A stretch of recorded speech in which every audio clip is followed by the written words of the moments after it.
Basi hatimaye tunazidi kusonga mbele zaidi, na sasa ni katika episodi ya 8 kama kawaida katika mashina moto wanaita Vintage Shadow. Kivuli cha zamani. Kwa nini wanaita hivyo? Basi nadhani mambo yanakuwa mpwitu, mambo yanakuwa fresh kweli kweli. Basi hakuna shaka, hakuna shida, hakuna tatizo. Mimi nikwambia tuende sambamba zaidi katika 1 na 2 kuhakikisha unapata burudani zinakuwa fresh. Burudani inakuwa bomba smart.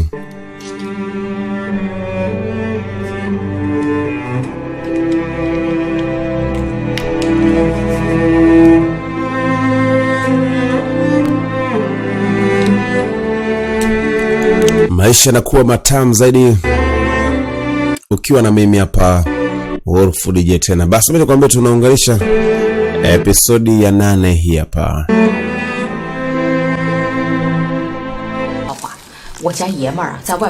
Basi hapa ndiko ambako tulishia katika episodi ya 7 na sasa tunasonga episodi ya 8. Burudani ikiwa inaenda sambamba.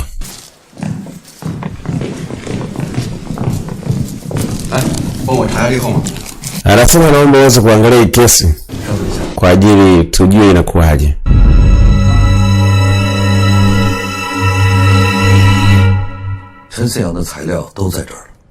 Anasema inamaanisha kwamba material yote yako hapa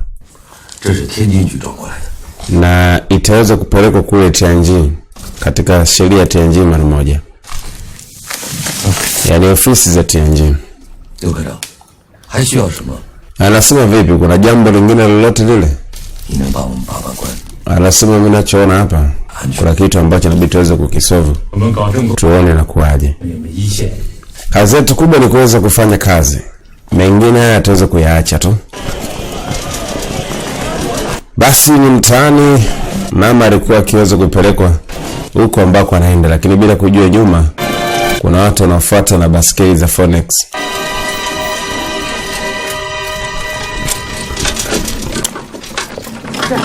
Walipofika hapa karibu waliweza kuondoka, alafu mama alibaki peke yake. Halazo mpuzi. Sasa kwa nini mwaruhusu? Ameenda wapi mmwache mwanamke anaondoka peke yake? Asi hapana, mimi nilikuwa sijui. Nawezaje kujua la? Sikuweza kugundua chochote kile. Lakini alikuwa amebebwa tu katika kimpando fulani.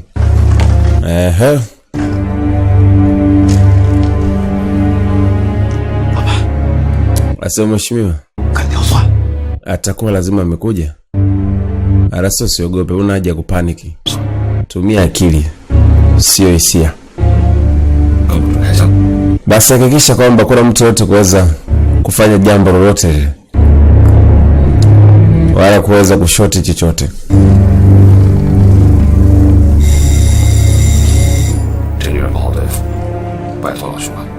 Huyu mwanamke sio kuweza kumchukua kiwepesi. Kwa unapaswa kuwa makini na maamuzi ambayo unataka kuweza kuyafanya.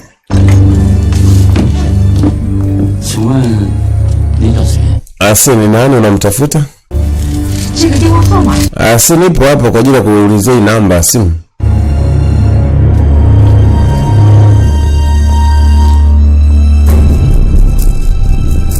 Basi wakati walikuwa wamezunguka kwa nyuma kuja kuangalia hapa. Anasema nikusaidia kingine nini?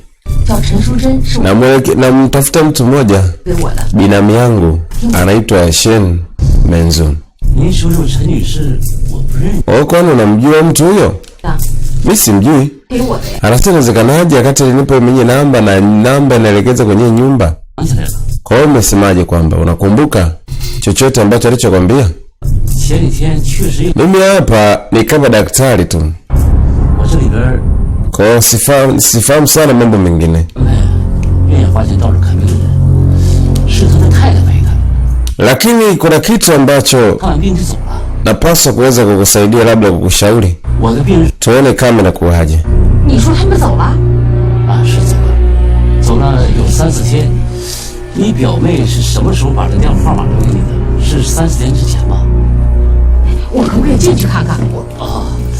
Asebu niingie basi. Anasema hapana. Unaweza ukaingia sawa, lakini kama ukiingia utampata. Kama bado uniamini basi. Alisema basi hamna. Kama umekataa, haina shida, acha niondoke.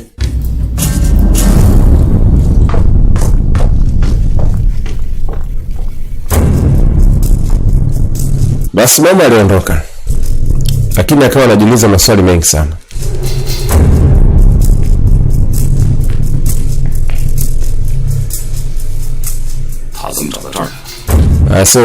Amewezaje kupajua hapa? Sielewi bado. Umemsikia kitu chochote kusema na Chen Xiang?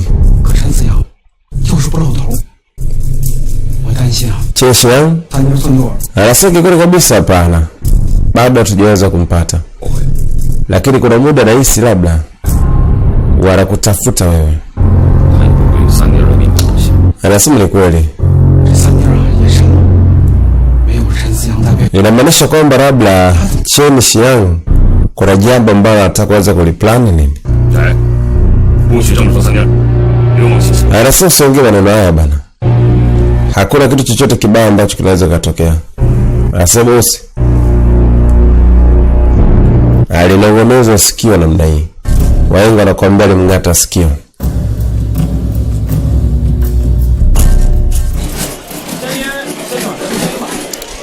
Basi mtaani tena kuna miongoni mwa agenti kutoka Kuomintang sambamba na huyu hapa. Kama nakumbuka wale maagenti ambao walifanyika kutambulishwa siku ile na mzee mkubwa.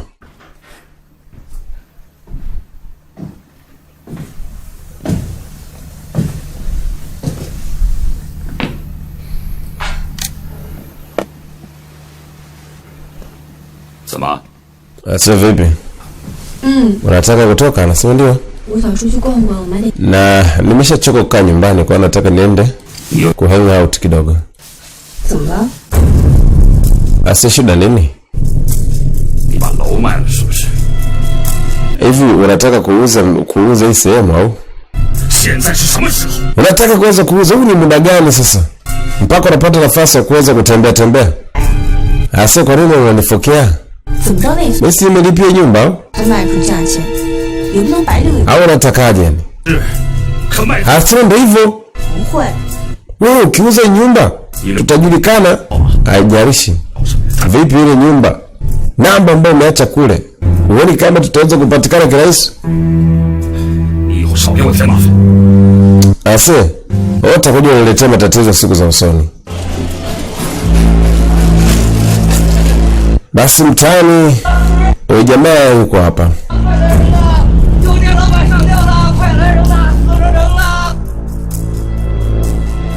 Kuna maagenti ya kutosha kwa mtaani. Sasa wanamkumbuka mzee aliingia mle ndani. Huyu hapa ameonyeshwa bastola. Kapigwa risasi namna hii. Huyu ndo akatoka kuongea na mtaalamu wa mwita Shu Taishan kuhusiana na mambo mipango ya kazi. Sasa wakati uko hapa jamaa, ndio anaona bastola. Ikabidi aweze kukimbia. Sasa wakati anakimbia alisikika sema jamaa kumfuatilia sana. Beijing yu 12 省市长途电话修复。天津、保定. Basi taarifa ya habari inaendelea kwamba Tianjin kuna mambo ambayo yanaendelea kule.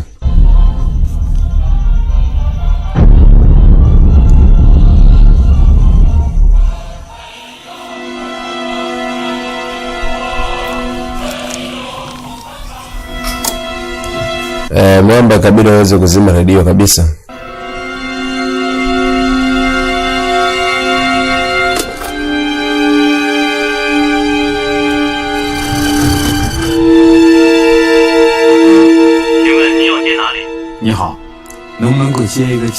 Anasema habari, naomba niweze kuunganishwa na Jinan.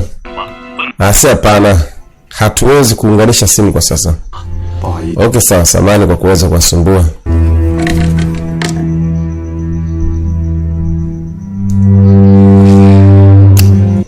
alichoka, sijajua plan yake ni nini. Anasema, Shasong. Tangulia tu. Wabiti. Anasema ujue mambo usiku. Sikulala vizuri. Nilikuwa nafikiria namna kuweza kujifanya kuwa spy na kufanya kazi. Anasema hata pia sikulala vizuri vile vile. Asesu, Shasu. Kuna kitu ambacho natakia tuweze kuongea. Tuna plani. Unisaidie kunipa mawazo. Anasema na kazi nyingine kwa sasa. Labda sio muda utaongea.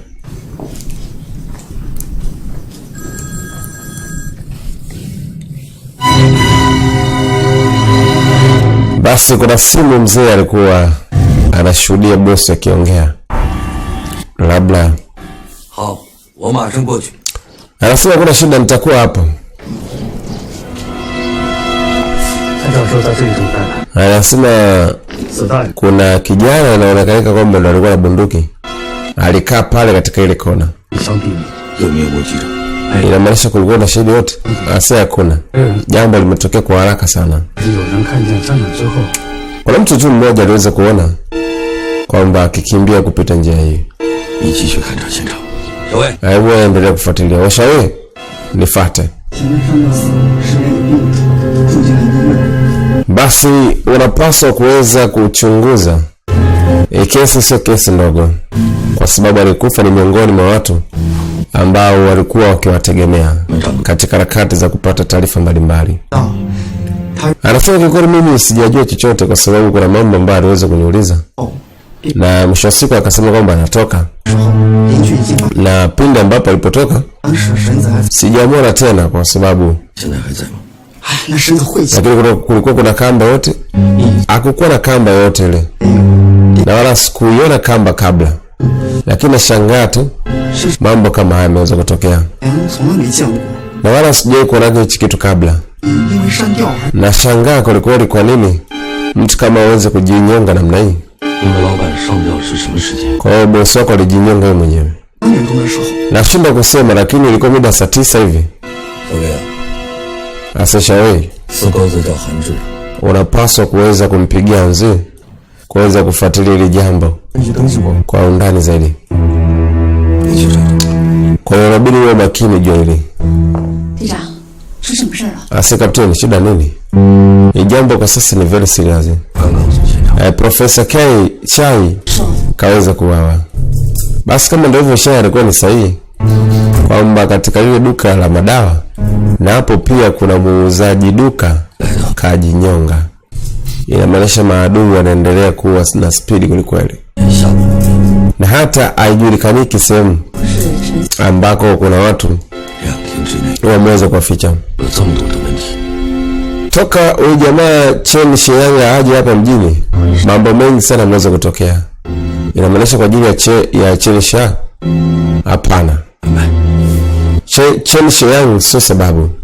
Hasa hapana. Huyu jamaa ana mambo mengi sana. Toka tumlete hapa, matatizo yametokea siku hadi siku. Hapana, matatizo huwa yanatokea muda wote ule.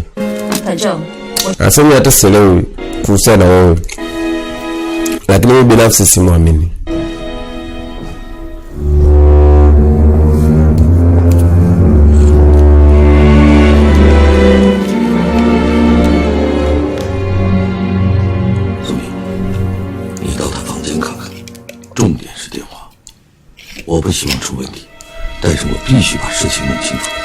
Kuna vitu ambavyo bado sijaweza kuvigundua na kuna vitu vya sitofahamu inaendelea.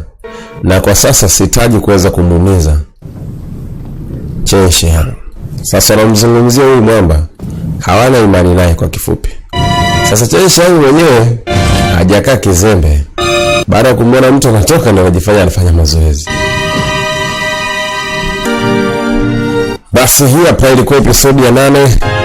Episodi ya 9 ndio inafuata popote ulipo mdau na mshabiki wa The Great Warrior Family. Tunaunganisha mwanzo mwisho na sasa nafasi bora, nafasi ya 8. Ya 9 inafuata, ya 8 inaisha hapa. Twende sambamba, Wolf Digital mitamboni. Tunazidi kupata burudani.